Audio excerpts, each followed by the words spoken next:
లోతు యొక్క ముగింపు ఎలా ఉందంటే ఆ నేల మొలకలన్నీ ఏమైపోయాయంట? నాశనం అయిపోయాయి. మరి అబ్రహాం యొక్క ముగింపు ఎలా ఉందో తెలుసా? అబ్రహాము అంట మొలవడానికి అవకాశము లేని దగ్గర ఒక పీచుల వృక్షమును నాటినాడు. అబ్రహాం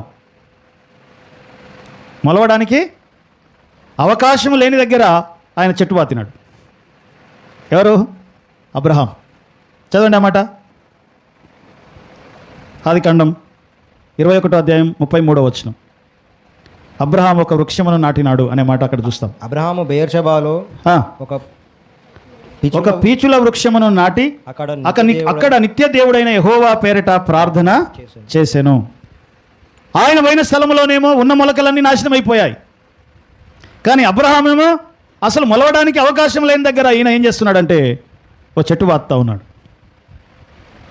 వారి ముగింపు ఎలా ఉంది అంటే అక్కడ నాశనము, ఇక్కడనేమో క్రొత్త